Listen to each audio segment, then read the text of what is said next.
Magandang umaga sa inyo mga kalagalan. Muna tayo sa ilang panahon ngayon. Yung bagyong Owan, ito na yung sala dito sa lugar namin. Kaya may mga lubog na bangka. At saka nagkalat din yung mga lambat.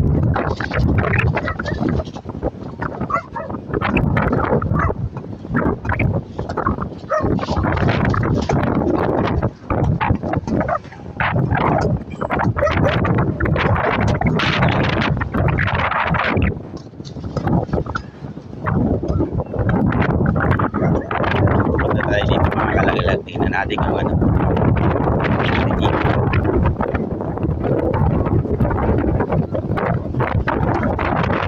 malakas pa rin talaga ng hangin.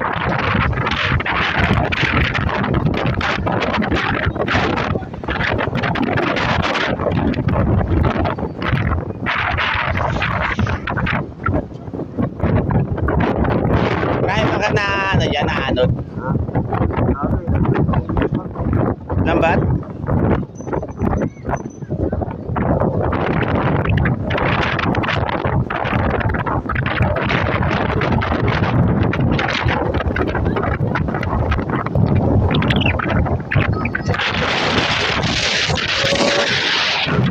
Tubig na galing sa ilog.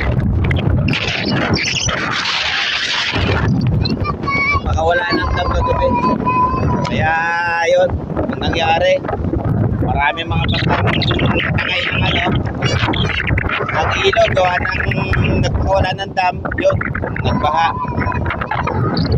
Ito siya, meron na dito na nadurog. At yung may mga lambat din mga kalagalag na naipon dito, yung sa mga malakayan.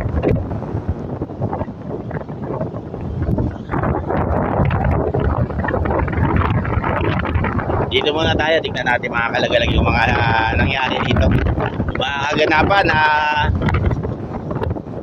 yung dala ng bagyong Owan.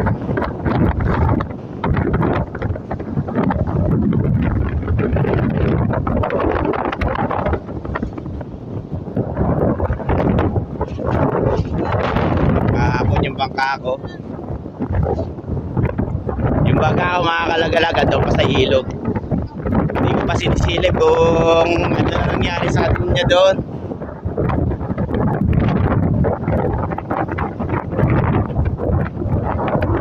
Kalat na rin dito yung mga lambat mga kalagalag, yung lambat na papasisi sa malaking bangka yan, lambat na yan. Baka lumubog yung bangka na yun at hindi na rin nakita.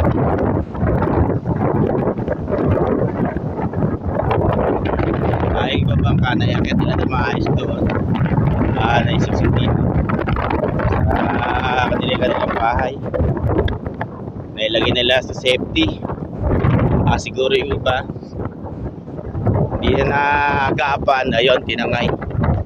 Kaya kalimitan yung mga lambat na lang nandito, nagkalat sa tabing baybayin ng karagatan.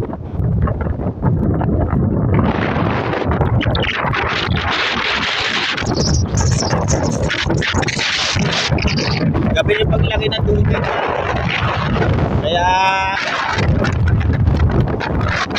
pasensya na kayo mga kalagalag kung hindi nyo gaano marinig yung boses ko kasi napakalakas ng hangin.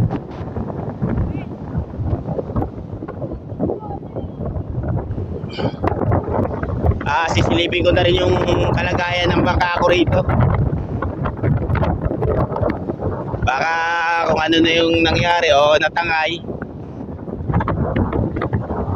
Kasi yung isang araw inakyat namin yun. Nadala na kasi ako nung nakarambag yung Christine. Lumubog sa ilog yung bangka ko. Ayaw kagabi mga kalagayan, napawala din ng tubig ang sam. Kaya ganyan ang kulay ng sa lugar na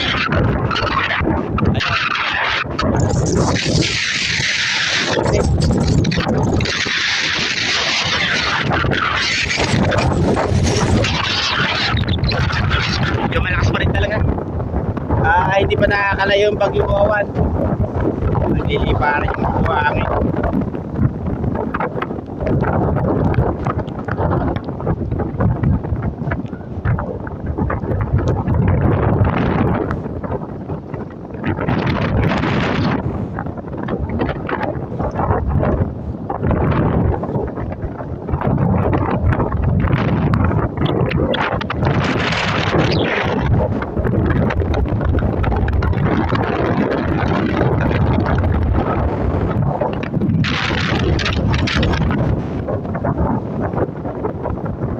Grabe.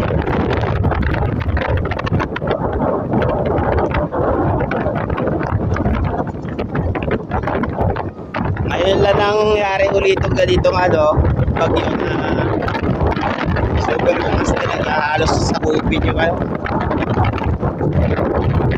buong Pilipinas. Kaya yung pagragasan ng saka yung lakas ng hangin niya, talagang napakatindi ng lakas. Noong sa bilis na tumatang itong lugar na to at dinataungan pa ng bangka.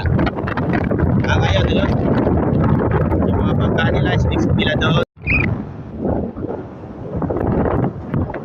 Nakapala tayo dito mga kalagalag.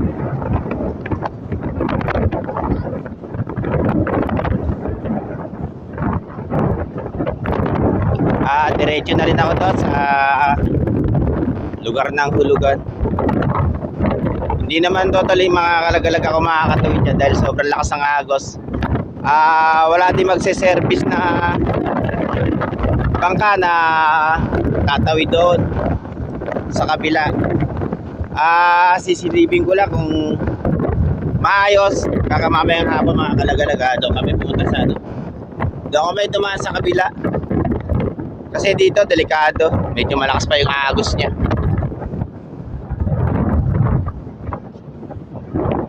Yung bangkang sinasakyan namin dyan mga kalagalag, baka hindi mag-service papunta sa kabila. Tingnan ko na rin kung kung nasa maayos yung lagay ng bangka ko. Dito naman mga kalagalag, masisilip na yan kahit pa paano. Wag lang matatangay yung pulo na yan kasi minsan mga kalagalag pagka sobrang lakas ng bagyo, nagpapakawala ng matinding pag-ulan, minsan nawawala yung pulo na yan. Yan mga kalagalag, yung pinaka sandbar dyan sa pagitan ng Rosario sa kanang hulugan.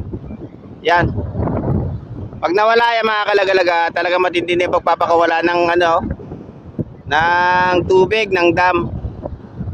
Kaya minsan yung mga bangka namin talagang minsan natatangay. Katulad nung nakaraan, yung Bagyong Christine. 3 bangka kami yung bangka ko at saka yung bangka ng kumparing karating ko, yon lumubog din. Saka yung akin lumubog dyan. Yung kanya natangay naman hanggang sa ligtong. Kaya ang nangyari, baka ako nakuha ko 2 days nga lang namin sinisid yun bago namin nakuha. Kung nyo yung sa bago lang sa YouTube channel ko, makikita nyo yun do sa mga lumang bidyong nilabas ko yung pagkalubog ng bangka ko, yung Bagyong Christine nakarang taon. Ngayon naman mga kalagalag, hindi naman nagkaroon ng gaano si Pinsala dito yung Owan. Ewan ko lang mamaya mga kalagalag sa inyo mga lumubog na bangka sa malapit sa ayan dito. Ayan kagabi mga kalagalag, nagpakawala ng dam. Ayun, eto na yung niya, yung lakas ng ulan doon sa parting itaas. Ayan, medyo malakas pa rin yung agos talaga. Pero kagabi mga kalagalag, talagang napakalakas ng agos ito. Yung unang bugso na pagpapakawala ng dam. Pero ngayon ayun, medyo na siya. Yung mahina na yung agos niya. Yan mga kalagalag, okay naman. Ay sili ko rito yung bangka ko. Huwag lang mawawala tong sandbar na to. Yun, matatangay yung bangka namin. Pero ayan pa naman, maayos pa naman yung mga kalagayan ng mga bangka roon. Ayun, nasa pamantay ng kulay orange na bangka na yan, yung bangka ko. Pero tingin ko, nasa maayos na kalagayan.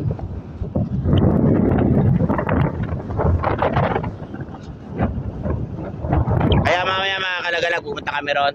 Titingnan namin kung talagang nasa ayos yung kalagayan niya. Kasi mamaya kung naglaglagan yung mga trap namin, ayun, maayos namin mamaya. Ayun. Si kaibigan.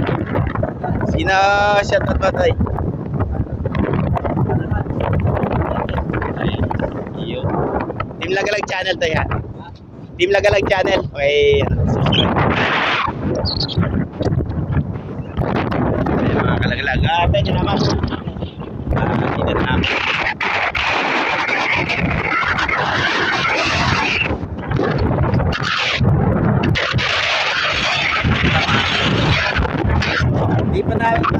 Hindi pa naman lumalayo itong galiyon na yung paging owan. Baka mamaya hapon pa or bukas pa. Kaya medyo malakas pa ito.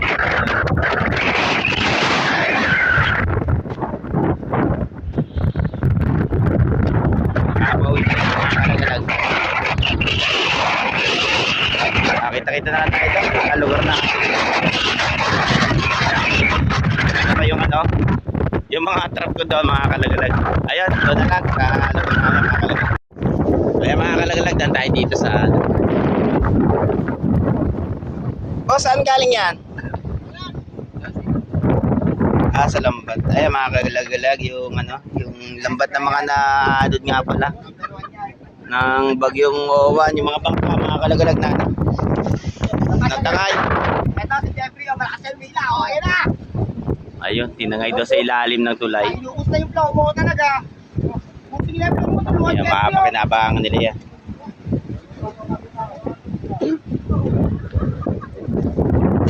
Tawan niya, pre. Iniilang flow nila, masakit na. Ayan na, umuulan na naman. O, ayan na. O. Silong muna tayo dito.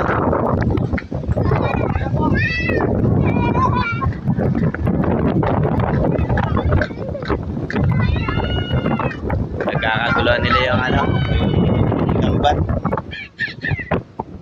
Yung mga natangay doon sa mga bangka ano, baka lumubog.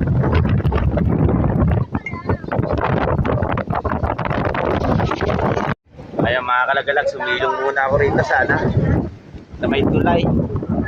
Kasi lumakas yung ulan niya. Pauwi na rin sana ako. Galing dito sa mga naunguan ng tingga, yung mga lambat na naanod, yung sa mga bangkang lumubog mga kalagalag. Ayan siya. Yung mga lambat, mayroong mga tingga, ayun, pinagkukuha nila yung ano, yung tingga para mapakinabangan pa kasi kung babaw niyan dyan at hindi makukuha yun, sayang naman. Yun, pinagtisa nilang makuha. Sana maging okay din ang lahat. Kasi masyadong malakas tong bagyong dumating dito sa Pilipinas. Talagang maraming pinahirapan tao. At saka yung isang kabahayan nila, ayun, natangay yung iba sa iba't ibang dako ng Pilipinas. Nakakaawa naman yung mga kababayan natin na iwas sa pag-iirap talaga. Dumadaan sa natin itong business tulad ng paglakas ng bagyo. Ayun, talagang ano, bagay kalikasan niya, hindi natin mapipigilan. Pero sana konting dasal sa kaigat ng lahat. Ayan. Mamaya mga kalagalag doon na masamay sa akin. Tingnan ko yung bangka ko isa kasi yung mga binubuo kong trap natapon din. Kaya mamaya update ko kayo doon. Lalong tuminti pa yung lakas ng ano, ng hangin. Ayun siya mga kalagalag.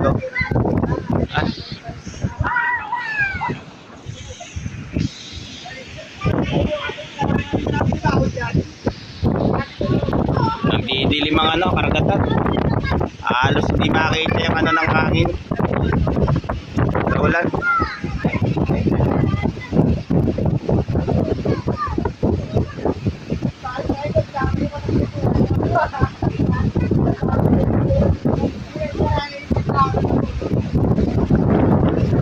Ilog muna tayo dito sa ano.